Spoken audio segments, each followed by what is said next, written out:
Over there was a man being sick on the floor, leant over, and a woman laying on the floor. They both looked fairly ill. He was slumped and she was slumped into his chest. Their condition does remain critical. The crime, an assassination attempt of a former Russian double agent in a sleepy cathedral town. This is being treated as a major incident involving attempted murder by administration of a nerve agent. The weapon, a deadly substance called Novichok, unleashed on the streets of Britain. It's a real weapon of mass destruction. Soldiers specially trained to work with chemical weapons arrived at Salisbury Hospital late this afternoon. You see them all in these suit things, you think, oh God. And the prime suspect?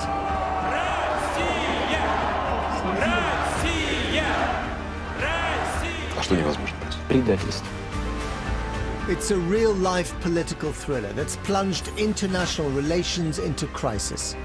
Should there be no credible response, we will conclude that this action amounts to an unlawful use of force by the Russian state. Tonight we search for clues. Why was this former Russian intelligence colonel targeted?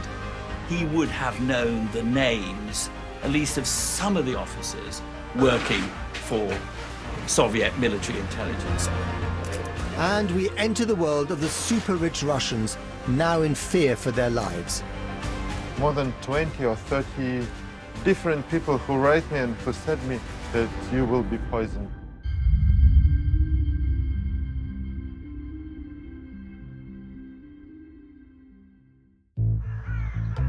Today, the scene where he was found slumped remains cordoned off in every direction.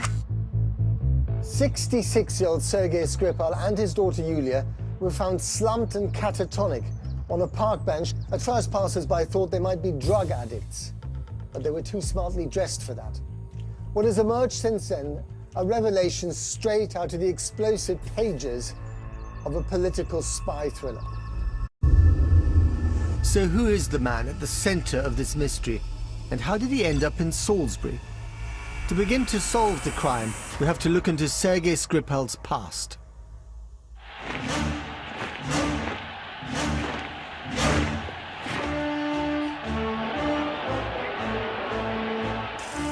Sergei Viktorovich Skripal was born in 1951, a child of the Cold War. After graduating from military engineering school in 1972, he was selected to join the elite Soviet paratrooper division known as the Desantniki, where he flourished. Professor Antony Glees has studied Skripal's military career. Tell us about Skripal. He was a member of an elite parachute group, was parachuted into Afghanistan to fight the Taliban. So a man of great physical courage, but also somebody very interested in the technical side of military work. A very brave man. While in the airborne division, Skripal was headhunted by GRU, Russia's foreign military intelligence service, who assigned him to Europe. After the collapse of the Soviet Union, like many Russians, Skripal was in need of cash and was looking out for an alternative source of income. And it was whilst he was in Spain that he was approached by a man called Luis, a Spaniard. And this middleman suggested to him that they enter the wine trade together, and that would be an extremely good additional source of income. What Skripal does not seem to have realized initially was that Luis was in fact also in touch with MI6. In 1995, with the help of the Spanish intelligence services, MI6 recruited Skripal as a double agent. He worked with them for over 10 years. So what was his value to MI6? I think his sole value was that in his year as acting head of personnel at GRU in the dying days of the Soviet Union, he would have known the names, at least of some of the officers working for Soviet military intelligence. And that would have been useful to MI6 to work out who was and who was not a military intelligence officer. Under the codename Forthwith, Skripal provided MI6 with information on active GRU agents working in Moscow and overseas, even handing over whole sections of the GRU telephone directory.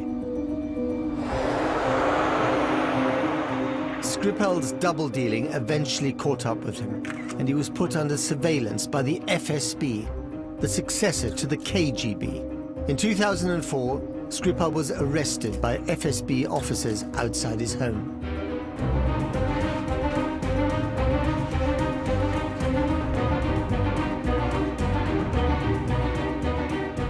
He was given only 13 years for treason. And 13 years, even 13 years in a Labour camp, is by no means a severe sentence. It's actually a very mild sentence.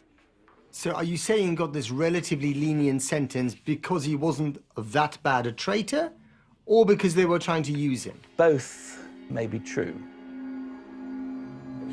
Скрипаля Сергея Викторовича признать виновным в совершении государственных измен, формах выдачи... Had Putin wanted him killed for his treachery, he could have done so in 2006. There was no need just to give him a relatively mild prison sentence. And then, if what he had done was so heinous, it's unlikely that he would be given, as it were, to the West as part of a spy swap. As told in this highly produced Russian documentary, Skripal and 3 others were exchanged for 10 Russian sleeper agents who'd been captured in America, including the glamorous Russian spy Anna Chapman, who hit the headlines after being captured in New York. Российских разведчиков, самой известной среди которых стала Анна Чапман, обменяли на нескольких осужденных за шпионаж и помилованных. Среди тех, кто покидал Россию навсегда, был и Сергей Скрипаль.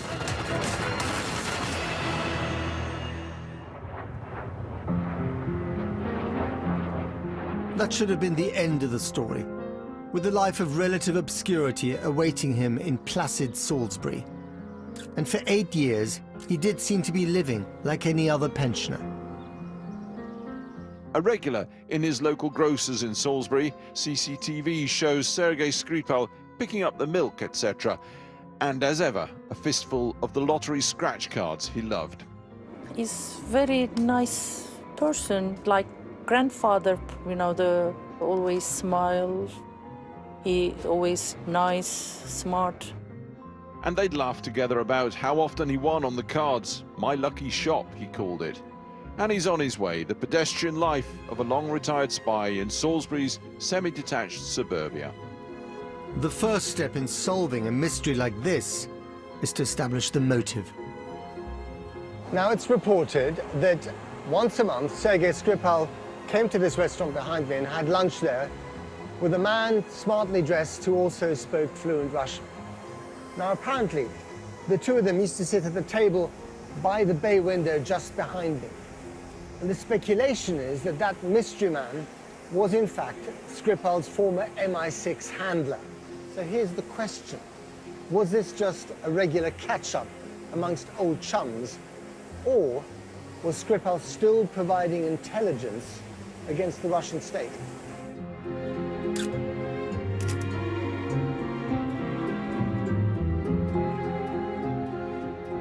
Former British ambassador to Moscow, Sir Andrew Wood, knows how these things work. There were these monthly meetings in Salisbury between Skripal and a besuited gentleman who spoke fluent Russian, who could have been his MI6 handler. Is that usual, that, you know, the handlers keep in touch with their former spies? I think it's most unusual because it's essential to the person who's taken refuge with us that he's not seen to be acting against his former service on a continuing basis. What would you have to say anyway? I suppose it's conceivable a deep friendship would have sprung up between them, but you're also exposing the handler, and you don't really want to do that. Could Skripal still have been helping British intelligence after the spy swap? During the research for this film, we spoke to a long-serving member of the intelligence community. They told us that Skripal was reported to have visited Poole in the last 4 years to give a lecture to British Special Forces at SBS HQ. Or was there another motive? Did President Putin simply want revenge and to send a message to any other would-be traitors? Here he is being interviewed by Russian state television before the attack, when he let the mask slip for one devastating moment. А вы умеете прощать? Да. Но не все.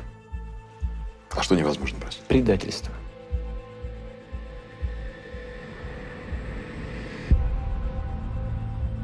So it appears that President Putin had a clear motive. But former Kremlin advisor Alexander Nekrasov says we in the West have got it all wrong. First of all, there was absolutely no interest in Russia in Mr. Skripal, and especially his daughter. He was exchanging a spy swap, a code of conduct amongst intelligence agencies, states. You don't touch these people ever. That is it. Otherwise, the whole concept of spy swaps falls apart.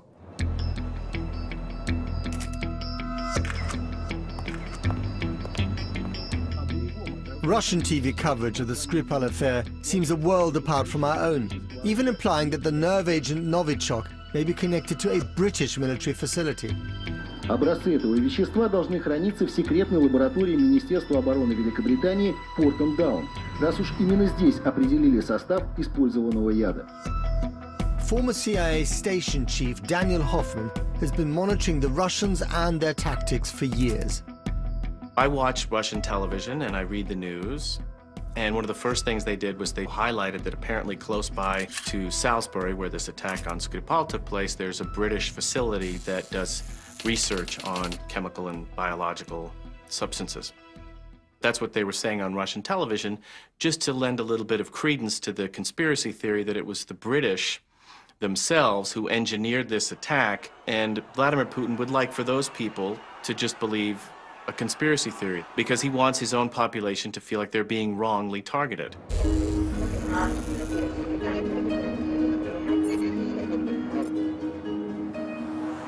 An alternative theory is that Skripal may have been poisoned by a third party, like the mafia. One shopkeeper in London's Waterloo Station, who specializes in Russian delicacies, claims that Skripal was a regular customer, one who was always dressed for business.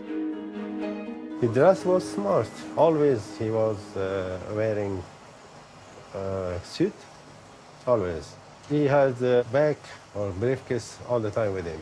He was working with someone, somewhere, some company. Always he was in journey. He said some company he's working, he has experience. He wants to share his experience with the others. So he said once he goes to Dubai, once he went to Africa. Usually he said he's going to America.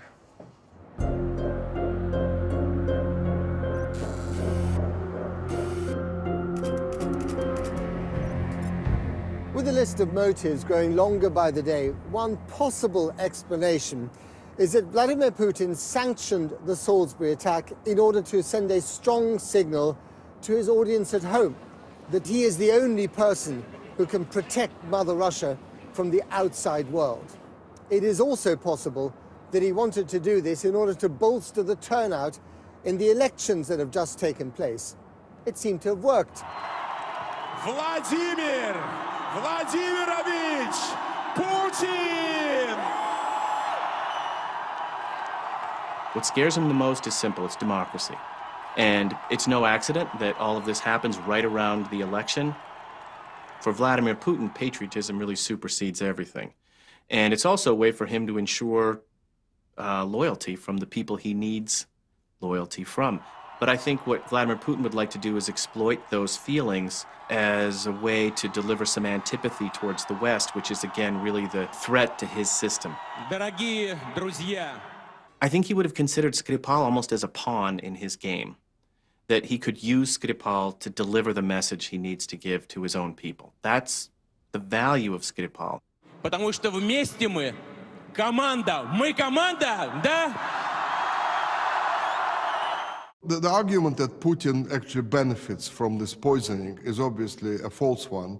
It's also very bad for the election campaign, because it's one thing to say that Putin might have influenced an election, but not a good idea to say that he poisoned people, including a Russian citizen, which is Mr. Skripal's daughter. So it is absolutely suicidal, in a sense, that to start this sort of new Cold War with Russia and scream, oh, look, Russia has attacked us. There is no evidence. It all looks like a charade. And I hope, this will blow over. As the two sides dig in, the international standoff is getting worse by the day. Coming up, we examine the poison that was used, the nerve agent Novichok, manufactured by the Russians to be devastatingly lethal. I cannot see that the Russians would allow Novichok to get out of their hands. It's a real weapon of mass destruction.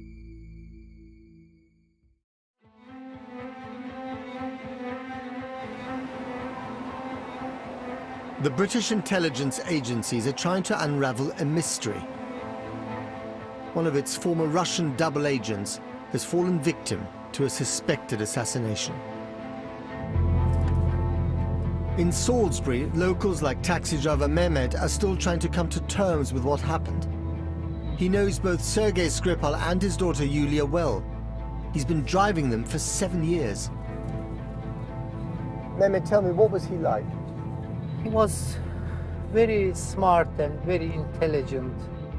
And how did he strike you? What was his mood? Was he angry? Was he quiet? Was he funny? He was always quiet, but he was always on panic when you look at his eyes. Panic, really? Yeah, when you look at his eyes, you Tense. can tell. Yeah. Yes, he wasn't comfortable, like lay back, like relaxing people.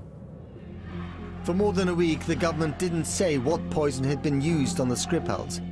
When the answer came, it was devastating. Novichok, a chemical agent developed in Russia. Mr. Speaker, this attempted murder using a weapons-grade nerve agent in a British town was not just a crime against the Skripals. It was an indiscriminate and reckless act against the United Kingdom, putting the lives of innocent civilians at risk. Hamish de Bretton-Gordon is a chemical and biological weapons expert. Novichok is a chemical weapon. It's designated a nerve agent. In fact, it's a super nerve agent. It's a real weapon of mass destruction. We believe it was developed in the 80s and 90s by the Russians to counter NATO's chemical defensive capabilities. Very persistent, very toxic. To put it in perspective, something like chlorine, which is used virtually every day in Syria, if that was toxicity 1, the nerve agent sarin, which was used on the Tokyo Underground, is 5,000. VX is 20,000. So we're now looking at Novichoks as being 150,000 more potent per molecule than chlorine. Nerve agents were first developed by Nazi scientists just before World War II. The war ended before they could be used in conflict, and the loading and storage facilities in the Allied occupation zones were dismantled. The factories that manufactured the nerve agents were all in the Russian zone. They too were dismantled, taken behind the Iron Curtain, and put back into production. Here is a demonstration to show you the rapid, deadly effects of a nerve agent on a goat. The dust and smoke you see are from the exploding round. The nerve agent is invisible. The trembling and twitching of the animal's muscles will soon become full-scale convulsions. When this happens, breathing becomes impaired, and the goat will die from paralysis of the muscles that control breathing. What's the logic behind using Novichok as opposed to any other nerve agent? But Novichoks are designed not to be detected. That's what they were made for, and the Russians might have been confident that we wouldn't be able to detect that this is what it was that was used to attack the colonel and his daughter. Novichok may have been designed to be undetectable, but whoever used it on the Skripals did so within a few miles of Britain's chemical weapons facility, Porton Down. Its scientists were quickly on hand and identified it. Their work did not stop at the scene of the attack. This is the London Road Cemetery on the outskirts of Salisbury. In it, the grave of Sergei Skripal's wife, Lyudmila. Now, the reason why there's a green police screen here is that this too is now a focus of the investigation. On the morning of the nerve agent attack, Skripal came here, as he did every Sunday morning, to place flowers on his wife's grave. She died in 2012 of cancer, and his son died at the age of just 44 a year ago because of liver complications. Is it possible that their deaths too are suspicious? Were they also poisoned? For many, the Skripal case is disturbingly reminiscent of a previous poisoning of a Russian agent on British soil. So what can that case tell us about what happened to Sergei Skripal? This footage from 2002 shows Russian special forces shooting at a target of a dissident wanted by the state, Alexander Litvinenko. The former intelligence service colonel had turned double agent to spy for the British.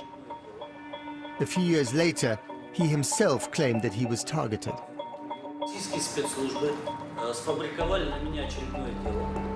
9 months later, someone finally got to him. A radioactive poison called polonium was smuggled into the country and dropped into his pot of tea. Alexander, also known as Sasha, died in hospital 3 weeks later.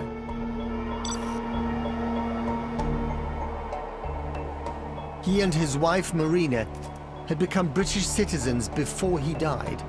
Today, she continues to speak out on her husband's behalf. Why do you think he was a target? First of all, Sasha was not quite. He wrote 2 books when he accused Russian government and Putin personnel of blown up apartments block in Moscow in 1999. And he published another book in Russian language talking about his duty in FSB, in this security service, and how does it work. He blamed FSB as criminal organization. And he started to cooperate with security service in UK as a consulting, because Sasha's work in Russia was connecting to organized crime, how to work against organized crime. It was such a brazen and new kind of murder. Who had got polonium into the country and moved it around until it was used on Alexander Litvinenko? The fact that the poison was radioactive meant detectives were able to work out exactly where it had traveled.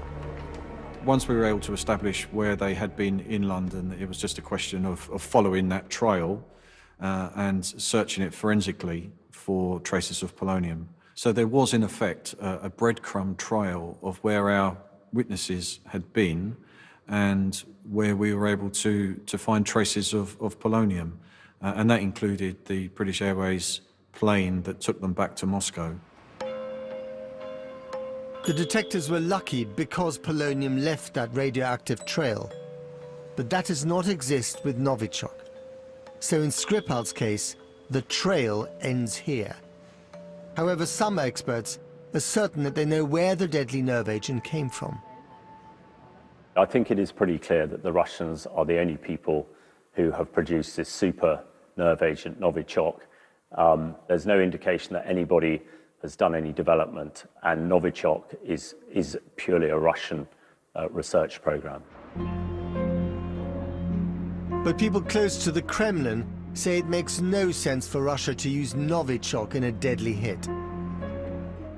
The contradiction is that when a country is using chemical weapons to conduct a contract hit on the territory of another country, it never uses its own materials. It uses somebody else's materials to throw the investigators off the trail.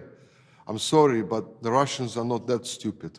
Why didn't we leave a big sign from Russia with love on the house of Mr. Skripal, so that, you know, we just show to everybody in Britain, this was us, we were behind this. It doesn't work like this. And the Russians have turned the disposal of their chemical weapons into a show and tell. Vladimir Putin himself last year overseeing the process on state TV. Россия строго выполняет свои международные обязательства, в том числе в сфере разоружения и нераспространения оружия массового поражения. Хорошо понимаем те опасности и риски, которые могут вызывать возобновление гонки вооружений и попытки сломать стратегический паритет. Then, after his landslide election victory last week, Putin used his first press conference to reiterate Russia's innocence. Если бы это было боевое отравляющее вещество, люди, конечно, погибли бы на месте. У России нет таких средств. Мы все наше химическое оружие уничтожили под контролем международных наблюдателей. So if it wasn't the Russians, could Novichok have fallen into the wrong hands? Russia does have a bit of a history for losing some of its chemical weapons and some of its nuclear isotopes, so that is possible. But Novichok is their super weapon, their super WMD. I cannot see that the Russians would allow Novichok to get out of their hands. The British government had promised Russians living in the UK that poisonings like Alexander Litvinenko's were a thing of the past. I asked for meeting with Theresa May, and after this meeting, she sent me a letter with very good words, but it was finished. I and all government will work hard to investigate of death of your husband and do everything this such a crime ever happened again in British soil. But after we received this news with attempting of poisoning Sergei Skripal and his daughter, I started to feel nothing happened. It was nothing done to protect people here in UK. Looking the other way, according to some, has created a climate of impunity, with Russia now free to do what it wants in Britain. Theresa May, when she was Home Secretary, made an argument that there shouldn't be an inquest, a public inquiry into the death of Alexander Litvinenko, and her argument was that it would affect diplomatic relations with Russia and it would affect business interests. And I think that was a very bad argument. Basically, to sacrifice national security for business interests or diplomatic niceties is just not proper leadership. British businessman Bill Browder lobbied the US government for the Magnitsky Act, a law named after his murdered lawyer, now used to confiscate Russian assets. As a result, he fears retribution even in Britain. Given the fact that Russians can get away with murder in the UK, means that as an enemy of Vladimir Putin, they probably feel pretty comfortable that they can kill me in the UK.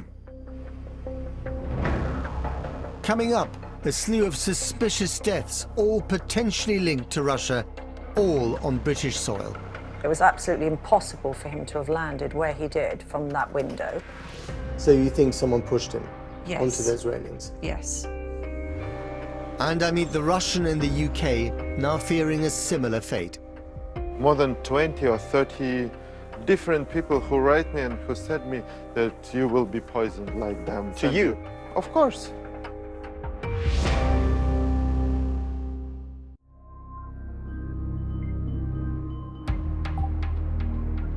Tonight we're investigating the attempted murder of a former Russian double agent and his daughter in Salisbury. The British government is convinced Russia is responsible. To understand why Russia would want to commit such a brazen act of murder on the streets of Britain, you have to delve inside the mind of Vladimir Putin's Russia today. A former spy himself, Vladimir Putin rose up through the ranks of the KGB and then the FSB to win the presidency in 2000. Независимость, безопасность и целостность государства. During his time as British ambassador to Russia, Sir Andrew Wood met Putin and has one theory as to the motive for killing Sergei Skripal. There are some peculiarities about the case, no doubt about that. But I don't think that Putin benefits from it. But he's a vindictive man. He had a romantic idea of the KGB as a service of the noble and pure, determined to defend the honor of Russia and that sort of thing. He's convinced himself that he's been persecuted by the West and the United States in particular, and his judgment of matters is limited by two things. One is the people working for him is going to tell him what he wants to hear, and the other is because in the end he's alone. There is no organization around him in any effective sense or permanent sense. Would it be too far to describe Russia today as a mafia state? Yeah, I think it's a bit unfair to the mafia.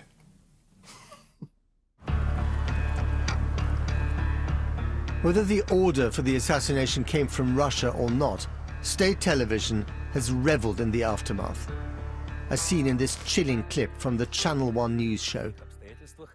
Алкоголизм и наркомания, стресс, тяжелое нервное расстройство, депрессия, неизбежные профессиональные заболевания предателя. И, как следствие, инфаркты, инсульты, дорожно-транспортные происшествия, самоубийство, наконец. Ex-spies are not the only Russians who should be cautious. Over the past 2 decades, many of Russia's wealthy elite, the so-called oligarchs, have settled in London, some in self-imposed exile, having fallen foul of Putin and his state. I've come to meet one of Mayfair's most wanted. By the Russians, that is. Yevgeny Chivakin sold his mobile phone company for £284 million. Facing what he said were trumped-up criminal charges, he fled Moscow in 2008. What are these? Portuguese. Now he is a high-end wine dealer, selling bottles up to £250,000 a time. You didn't get into the wine trade because you wanted to give up your mobile phone business? I was forced to sell and decide to leave because it was quite serious pressure from Russian authorities. They arrested 5 of my employees and kept them in prison for 2.5 years. So you were afraid at the time? I'm afraid to be arrested, to spend a year or 2 or more in the prison for nothing. Mm-hmm. For fake criminal case. Who was behind this attempt, to put you in jail to take away your business? Behind that was FSB officers. So what had you done to upset them? What was your mistake? I didn't pay money them. You didn't pay them money? Yeah. It's like the mafia. It is a mafia. A Russian mafia starts from President Putin. He is the boss. He's the boss of the Russian mafia? Yeah, it's not hidden, it's very open. Will you ever go back to Russia, do you think? After election results, I don't think so. When you heard about the Salisbury attack, what was your reaction? They thought he's betrayed because he started to work with the other country special services. Mm-hmm. And so it didn't surprise you that he was targeted? Not at all. Skripal, there's a show, a criminal show for all other people who work for FSB. What will happen if you start to work with somebody else? Yevgeny says he receives constant threats from people he believes are linked to the Putin regime. More than 20 or 30 different people who write me and who said me that you will be poisoned like them. You will to you? Of course. So are you afraid? You get these threats all the time? Somebody tried to make me scared. UK-based exiles like Yevgeny may have good reason to be fearful. In light of the attempted murder of the Skripals, the police and MI5 are now looking at claims of Russian involvement in other suspicious deaths.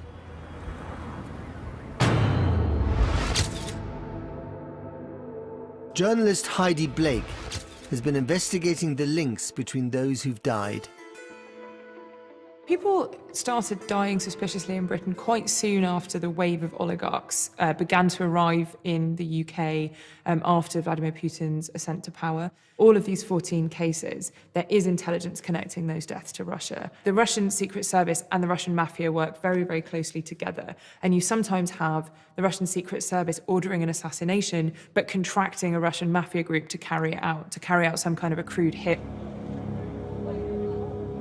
Monday the 12th of March, just 8 days after the attack on Sergei and Yulia Skripal and another murder mystery to add to the list, this one in suburban southwest London. Police were first called here at 11:45 last night to deal with an unexplained death. Although the gentleman who died has not been formally identified, it's being widely reported that this was 69-year-old Russian businessman Nikolai Glushkov. A post-mortem examination found that the former Russian airline boss died from compression of the neck. It's yet to be linked back to Russia, but there are some clues in his past. He was a good friend of multi-billionaire Boris Berezovsky. Boris Berezovsky was really Russia's public enemy #1 after he fell out with Vladimir Putin. He came to Britain in 2000, very soon after Putin became the president of Russia. And he and his business partner, Badri Patakatsishvili, started to expatriate their wealth from Russia, move it into British banks, British properties. Misha Glenny has studied the relationship between Putin and Berezovsky and claims that their personal feud has been played out on British streets.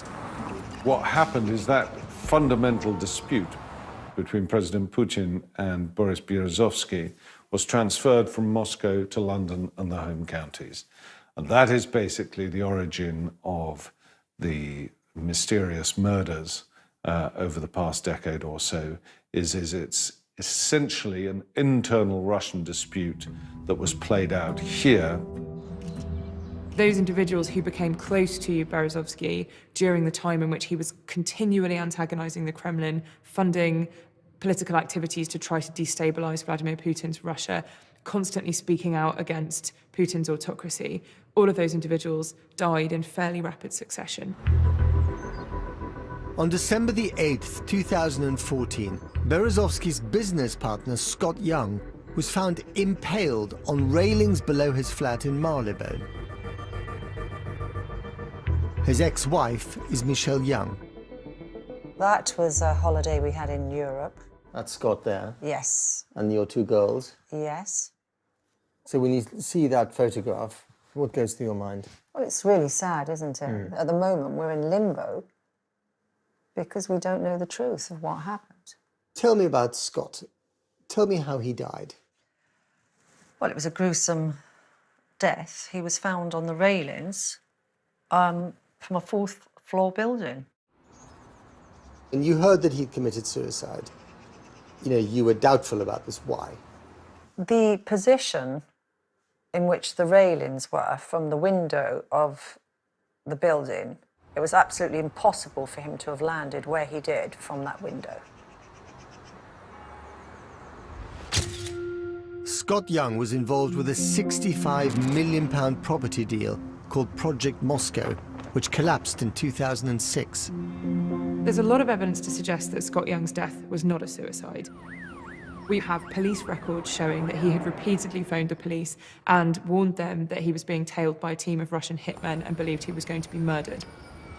We also know that he'd become involved in a number of Russian business deals that angered powerful figures in Moscow, and that the FSB, the Russian Secret Service, was investigating him at the time of his death. He believed he was in the crosshairs of Russian hitmen. I mean, would you ever have suspected him of committing suicide or trying to commit suicide? Not that type of person. He was a very successful businessman. So you think someone pushed him? Yes. Onto those railings? Yes. Scott Young and 3 other British businessmen used to meet regularly in a Mayfair restaurant, then called Cipriani, with Boris Berezovsky. Johnny Elichov, ex-husband of TV presenter Trini Woodhull, fell from the roof of a shopping centre. Property developer Robert Curtis died after falling under a tube train, as did entrepreneur Paul Castle. It's reported that US and British intelligence agencies had suspicions that their deaths could have been linked to Russia. There were 5 gentlemen, the so-called Cipriani 5. Yes. Your husband was one of them. Yes. So was Mr. Berezovsky. They used to meet at the Cipriani restaurant in Mayfair. Yes.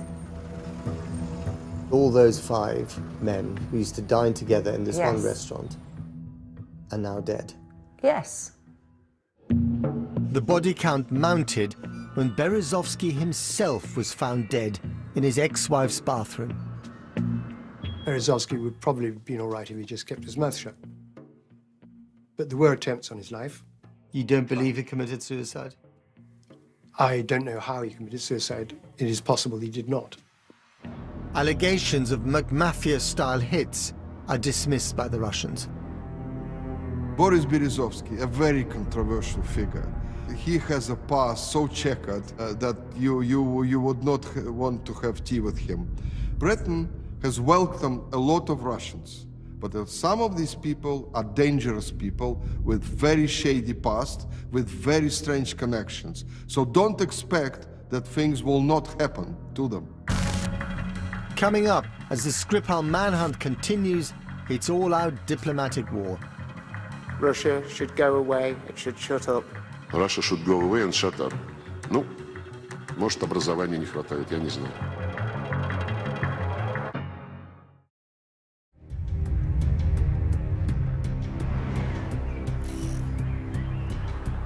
On Sunday, March the 4th, former Russian spy Sergei Skripal and his daughter Yulia become Europe's first victims of a nerve agent attack since World War II. There was a man being sick on the floor, leant over, and a woman laying on the floor. I didn't see the woman, she was surrounded by paramedics, but they both looked fairly ill. This is a weapon of mass destruction used in Britain. It could have killed hundreds, could have killed thousands of people. Thank God it didn't. Considering the potency of this nerve agent, concerns have been raised about how the public were informed. 3 days after the attack, and the authorities downplay the risk.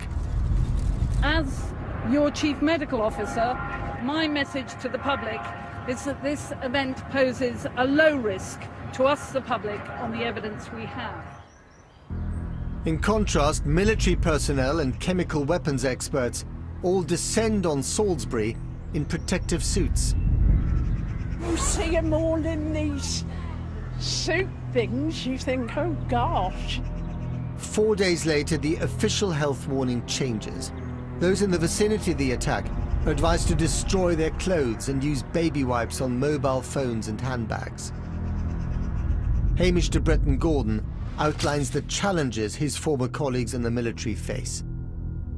It took 4 or 5 days for us to find out what it was. Now, had we known on the Sunday it happened that it was a nerve agent Novichok, we would have approached it very, very differently. How?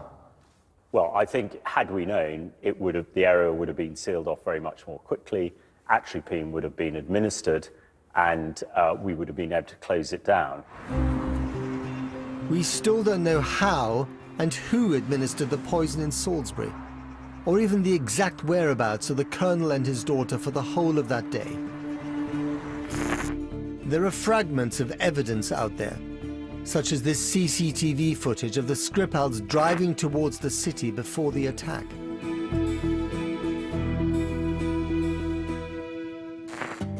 And with no definitive answers, Britain wants Russia to own up. At times, the war of words has sounded like words of war. The government has concluded that it is highly likely that Russia was responsible for the act against Sergei and Yulia Skripal. Премьер-министром Великобритании в парламенте неоднократно с абсолютно какими-то просто сумасшедшими обвинениями в адрес Российской Федерации, всей нашей страны, всего нашего народа. It's also got personal. Our quarrel is with Putin's Kremlin and with his decision, and we think it overwhelmingly likely that it was his decision. With mediation taking a back seat. Frankly, Russia should go away, it should shut up. Насчет слов главного военного Великобритании, как вы его назвали, министра обороны, ну, такой симпатичный молодой человек. Russia should go away and shut up. Ну, может, образования не хватает, я не знаю. On the 20th of March, scenes reminiscent of the Cold War play out in London. 23 Russian diplomats are heading home after being expelled by the government, arriving in Moscow later that day. Мы чувствуем, скорее всего, гордость за нашу страну, что в очередной раз мы все-таки доказали, что они вернем неделю. Russia responded in kind and doesn't seem too bothered about Prince William boycotting the World Cup. So, technically speaking, this was just a symbolic gesture. I don't think Putin is now losing his sleep over it. As regards the World Cup, well, to be honest with you, who's going to notice that British officials are not present, or Prince William and so on? Even if they decided not to send the team, again, Italy would have come in instead of England, and guess what? I think there would be more interesting football played. Whether Russia was responsible for the poisonings or not, Vladimir Putin looks confident and defiant, tightening his grip on power in the recent election. The Salisbury attack and the British government's reaction to it has been spun here by the government and by much of the media as yet another example of the West ganging up against poor old Russia. Now, we've been here before, of course, and this does help to distract Vladimir Putin from any domestic woes he might face. But this time round, it also makes the world a more dangerous place.